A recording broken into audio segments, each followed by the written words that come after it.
Case 1. Grady Wayne Wilkes.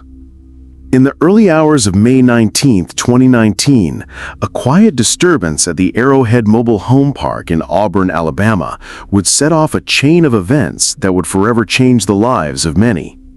Grady Wayne Wilkes, a 29-year-old Alabama National Guard soldier, had just gotten into a heated argument with his girlfriend, Brooklyn Flaherty. The situation escalated quickly, and she fled, seeking refuge from law enforcement. Wilkes, with a rifle in hand, barricaded himself inside his home, preparing for a standoff with the police. What followed would shake the Auburn community to its core. As dawn broke, Auburn police officers were called to the scene, responding to a domestic violence report.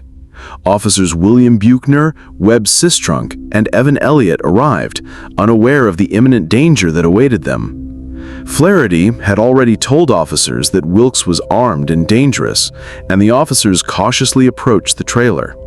They didn't know that Wilkes, wearing camouflage gear and carrying a rifle, was waiting inside, prepared to defend himself against what he believed was an imminent threat. Tensions were high, and as they neared the home, Wilkes made the deadly decision to open fire. As the officers approached, Wilkes, from inside the trailer, unleashed a hail of bullets. Officer William Buechner, 44, was tragically struck and killed. Officers Sistrunk and Elliott were also hit, but miraculously survived. The attack was swift and brutal, catching the officers off guard. The chaos left a sense of horror in the community, and the police immediately launched a manhunt to find the shooter. Wilkes, knowing the consequences of his actions, fled the scene, setting the stage for a tense and dangerous pursuit by law enforcement. After the shooting, Auburn police, alongside the Alabama Law Enforcement Agency, ALEA, immediately initiated a manhunt for Grady Wayne Wilkes. The community was on edge, knowing that an armed and dangerous individual was on the loose. For hours, law enforcement scoured the area, following leads and searching properties. Wilkes, knowing the consequences of his actions, remained hidden, avoiding capture. But his time on the run would not last forever. The police were closing in, and Wilkes's fate was about to be sealed. On May 20th, just one day after the attack, Wilkes was apprehended by law enforcement in the woods near his home. He was found hiding in a wooded area outside Auburn, disheveled and covered in blood. Authorities quickly took him into custody without further incident. The capture marked the end of a tense, high-stakes search. Wilkes was charged with capital murder for Officer Buechner's death, as well as attempted murder for the injuries inflicted on Officers Sistrunk and Elliott. The community could now begin to heal, though the wounds from the tragedy would last far longer. In the months that followed, Grady Wilkes faced trial for his actions. His defense team claimed that mental illness played a significant role in his decision to shoot the officers. Wilkes had a history of bipolar disorder and post-traumatic stress disorder, PTSD, stemming from his service in the Alabama National Guard. They argued that these conditions impaired his judgment, leading him to believe he was in immediate danger. However, the prosecution painted a different picture, suggesting that Wilkes had deliberately targeted the officers, knowing full well the consequences of his actions. After a lengthy trial in August 2023, the jury convicted Grady Wilkes for capital murder for the death of Officer Buechner. He was also found guilty of attempted murder for the injuries to Officers Sistrunk and Elliott. The community could now begin to heal, though the wounds from the tragedy would last far longer. The jury chose not to impose the death penalty, instead sentencing Wilkes to life in prison without the possibility of parole. As the verdict was read, emotions ran high in the courtroom. Wilkes, visibly remorseful, apologized, stating, "I'm so sorry. I can never make it up to you." But for many, it was too late for apologies. Case 2. Senior Airman Andrew Paul Wit. On July 5, 2004, Senior Airman Andrew Paul Wit, an avionics technician stationed at Robins Air Force Base in Georgia, committed a double homicide. He fatally stabbed Senior Airman Andrew Schliepsiek and his wife, Jamie, at their on-base residence. Wit also attempted to murder Senior Airman Jason King, who survived the attack. The murders were premeditated. Wit had confronted Schliepsiek about an alleged affair involving Jamie and had been warned by Schliepsiek and King to cease his advances. In response, Wit meticulously planned the killings, ensuring there were no witnesses or evidence left behind. Following the brutal murders at Robins Air Force Base, investigators swiftly identified Senior Airman Andrew Paul Wit as the prime suspect. Evidence revealed that Wit had previously made an inappropriate advance toward Jamie Schliepsiek, leading to a confrontation with her husband, Andrew. The night of the murders, Wit donned his battle dress uniform, armed himself with a combat knife, and drove to the Schliepsiek's residence. He attacked all three individuals present, fatally stabbing Andrew and Jamie and severely injuring their friend, Senior Airman Jason King, who managed to escape and seek help. After the horrific attack, Wit attempted to cover his tracks, fleeing the crime scene and going into hiding. However, law enforcement quickly zeroed in on him as the primary suspect. Wit was apprehended within a day, and investigators found a wealth of evidence linking him to the murders. This included blood on his clothing, a knife that matched the wounds, and his admission to being present at the scene of the crime. The shocking and brutal nature of the killings, along with Wit's prior behaviors, led to swift legal action. Wit was arrested without incident and charged with 2 counts of murder. Andrew Wit's trial began in 2005, where the prosecution presented a clear case focusing on the brutal nature of the crime and Wit's premeditated actions. The defense, however, argued that Wit had a history of mental health issues and struggled with controlling his emotions, particularly due to stress from military life. Despite this defense, the evidence against Wit was overwhelming. The prosecution demonstrated that the killings were planned and executed with chilling precision. Wit was found guilty of 2 counts of murder and was sentenced to death by lethal injection. The case shocked both the military community and the public, raising questions about the pressures faced by service members. In 2005, following his conviction for the double murders, Andrew Wit was sentenced to death by lethal injection. The severity of his crimes left many in shock, especially within the military community where Wit had served. His sentence was not only a reflection of the brutal nature of his actions, but also highlighted the emotional and mental toll of military life on some individuals. Wit's defense team immediately appealed, arguing for a lesser sentence, citing his alleged mental health issues and the stresses of military service. Despite these arguments, Wit's sentence was upheld, making it clear that the courts viewed his actions as unforgivable. In 2016, Wit's death sentence was challenged in an appeal, claiming issues with his mental state during the trial. However, the U.S. Court of Appeals upheld the original sentence, finding that Wit's actions were deliberate and the evidence against him too strong to allow for leniency. Case 3. Private Isaac Aguigui.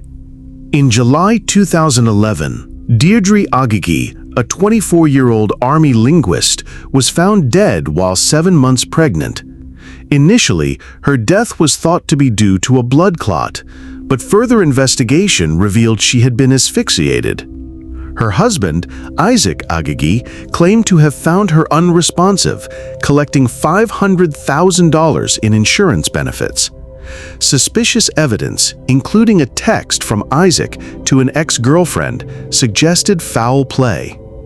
After a 2-year investigation, Isaac was charged with her murder and the death of their unborn child, marking the beginning of a chilling series of events.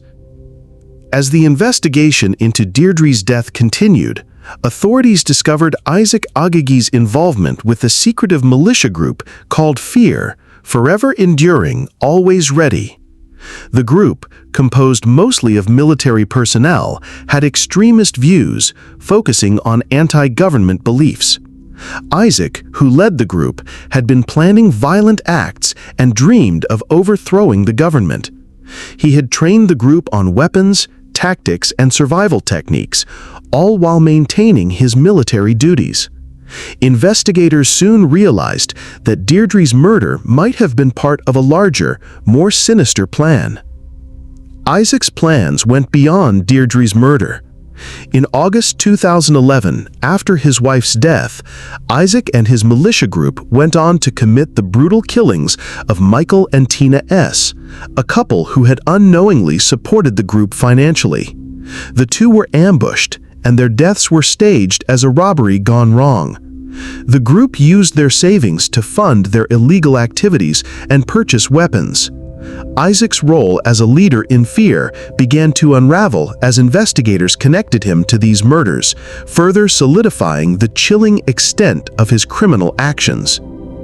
Isaac Aguigui's aspirations grew even darker.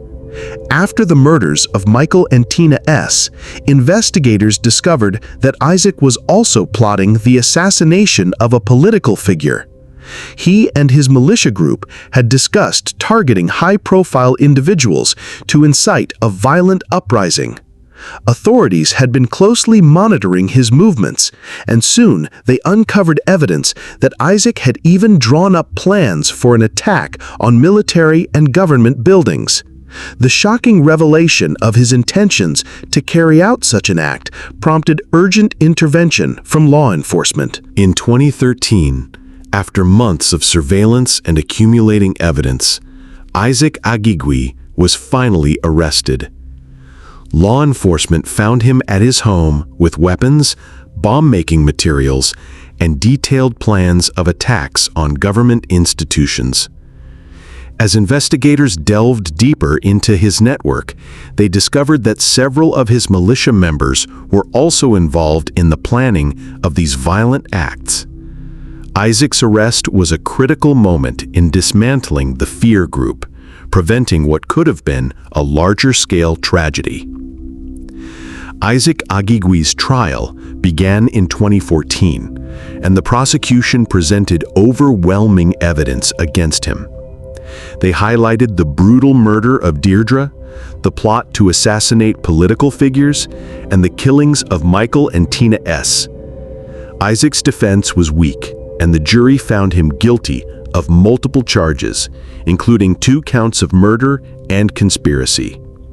In 2015, he was sentenced to life in prison without the possibility of parole, effectively ending his dangerous plans and leadership of the Fear militia group. Case 4. Ryan Gibson Anderson. Ryan Gibson Anderson, born in 1978, was a young soldier in the Washington State National Guard. Initially, Anderson seemed like any other soldier preparing for deployment to Iraq, but his life took a dark turn. Serving as a tank crewman in the 81st Armored Brigade, he was stationed at a base in Washington. On the surface, everything appeared normal, but Anderson was secretly harboring extremist views. His desire to join Al-Qaeda and betray his country would soon lead him down a dangerous path. It was the beginning of a chilling betrayal within the ranks of the U.S. military. Anderson's journey into extremism began in the depths of the internet. Over time, he frequented extremist online chat rooms, where he began to express admiration for terrorist groups like Al-Qaeda. His radicalization was slow but steady, fueled by his desire to escape the U.S. Army and join forces with those who opposed his country. He shared his hate for the U.S. government and his willingness to take violent action. Little did Anderson know, his online activity was under close surveillance by the FBI, who were monitoring these radical spaces. This would lead to his eventual exposure and arrest. In February 2004, the FBI and the U.S. Army Intelligence and Security Command launched a covert operation that would expose Anderson's darkest intentions. Anderson was approached online by undercover agents posing as members of Al-Qaeda. They baited him into discussing his plans, and he didn't hesitate to provide detailed information. He spoke about his desire to desert his post and join the terror group, offering to share sensitive military information that could aid their efforts. The FBI had enough evidence to move forward with the sting operation, and Anderson was arrested in a carefully orchestrated takedown. The moment Anderson was arrested, his plans began to unravel. On February 12, 2004, FBI agents and military personnel arrested him during a routine stop at his base. He was caught off guard, unaware that his every move had been tracked. During the arrest, Anderson had blood on his clothes and weapons, suggesting his involvement in more sinister activities. His military career came to an abrupt end, and he was charged with 5 counts of attempting to aid al-Qaeda. The investigation revealed that Anderson was not just a soldier disillusioned with his mission, but someone who had taken active steps towards betraying his country. On September 3, 2004, Anderson faced a military court-martial. The charges were severe: 5 counts of attempting to aid a terrorist organization, al-Qaeda.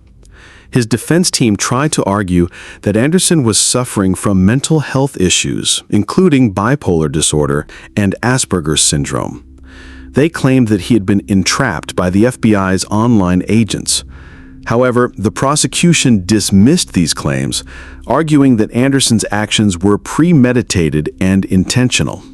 The jury deliberated and found him guilty. The evidence was damning, and Anderson was sentenced to life imprisonment. He would forever be marked as a traitor. Anderson's life sentence came with the possibility of parole, but his dishonorable discharge and demotion to the rank of private sealed his fate. His family, once proud of his military service, was left in shock and disbelief. The news of his betrayal spread quickly, and Anderson became a symbol of the dangers of radicalization within the military. His case highlighted the vulnerability of young soldiers to extremist ideologies and the critical need for vigilant monitoring. Anderson's sentence sent a message that such actions would not be tolerated in the U.S. military, no matter the circumstances. Case 5. Sergeant Robert Bales. Staff Sergeant Robert Bales, a decorated U.S. Army soldier, had been serving his 4th deployment when the unthinkable happened. Born in Norwood, Ohio, Bales had a background in finance and had previously served in Iraq.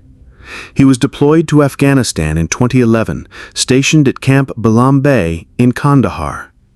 While outwardly an ordinary soldier, Bales was struggling with intense stress from repeated deployments and the toll of combat.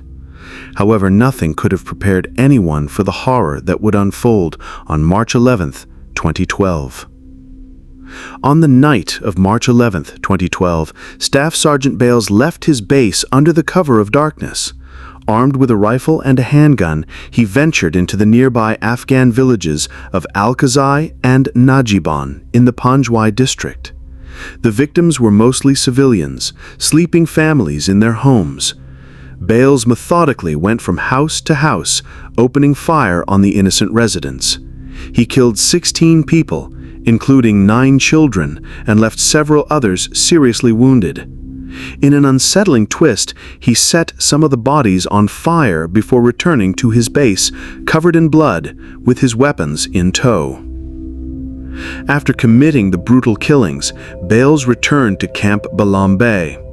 He walked into the base with bloodstains on his clothes, seemingly unfazed by the carnage he'd just caused. He was questioned by his fellow soldiers, but he claimed to have no memory of the incident. However, his behavior raised suspicion. Within hours, the camp was placed on lockdown and Bales was detained. The military authorities began an immediate investigation, realizing the scope of what had just transpired. Bales's actions were not just a breach of duty, they were a horrific violation of international law and human rights.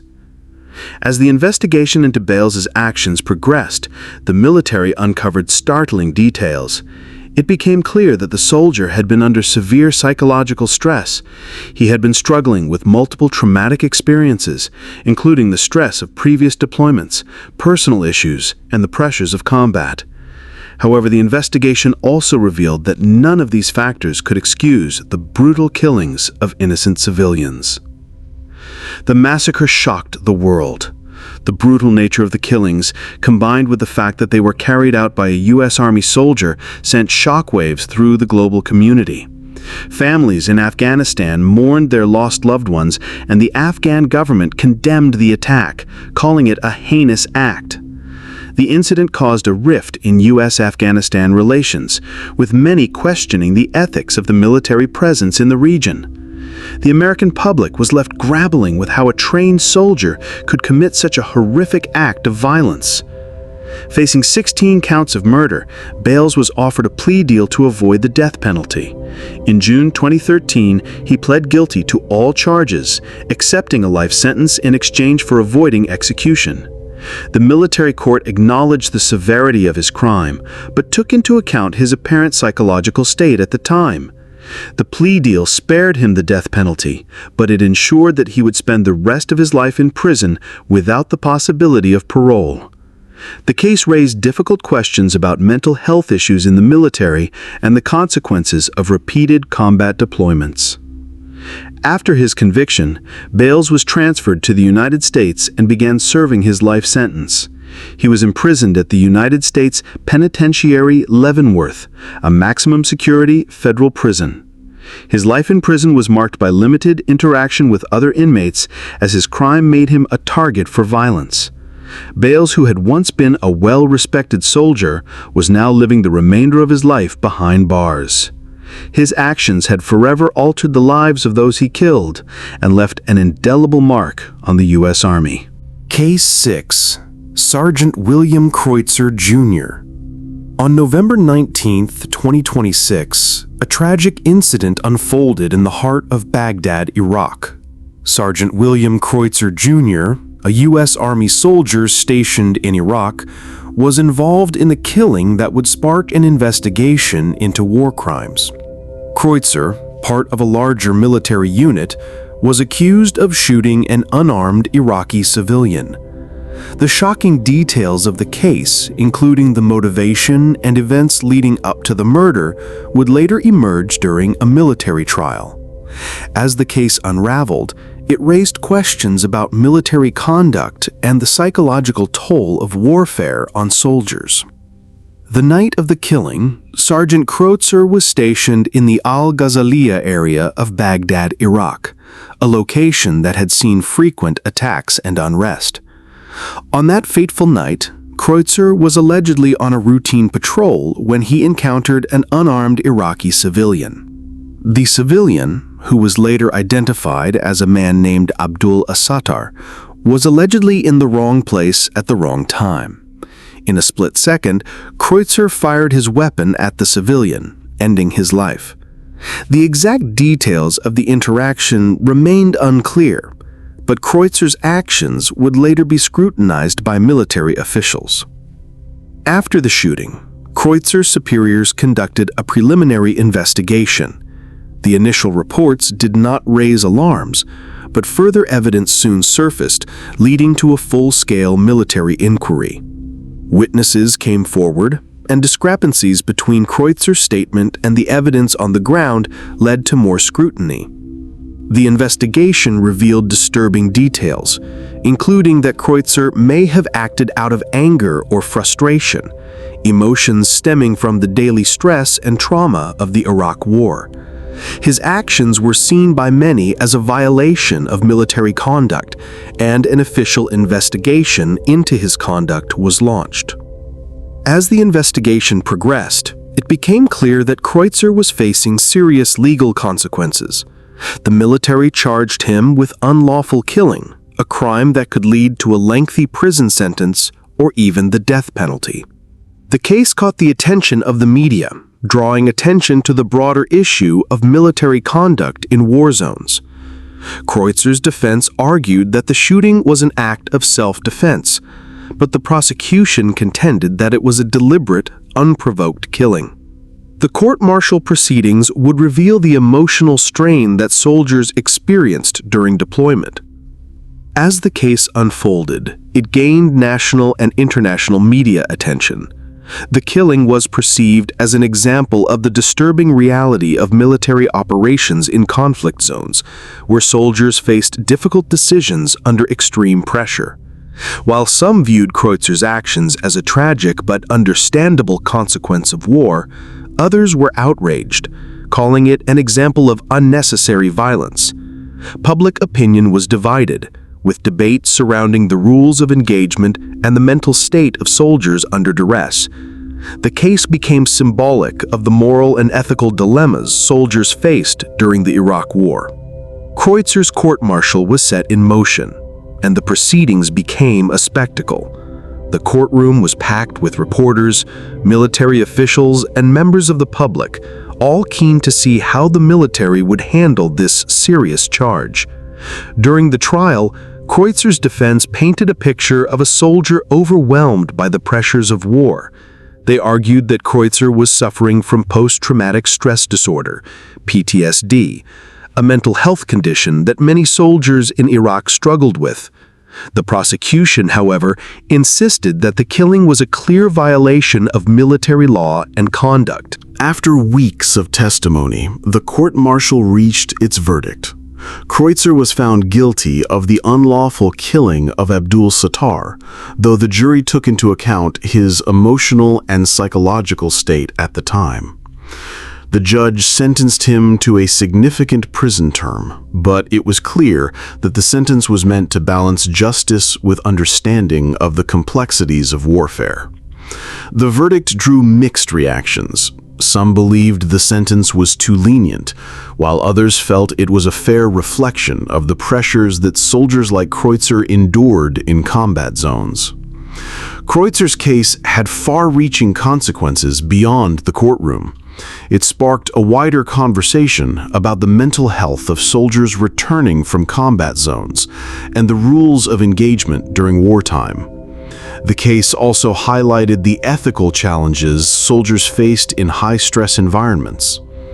In the years following the trial, efforts were made to provide better psychological support for soldiers, aiming to prevent incidents like Croitzer's from occurring again. His case remains a somber reminder of the human toll of war and the complexities of military conduct in times of extreme stress. If you found this story intriguing, be sure to like, comment, and subscribe for more compelling content. Share your thoughts with us in the comments below. We'd love to hear from you. Don't forget to turn on notifications so you never miss an update. Thanks for watching.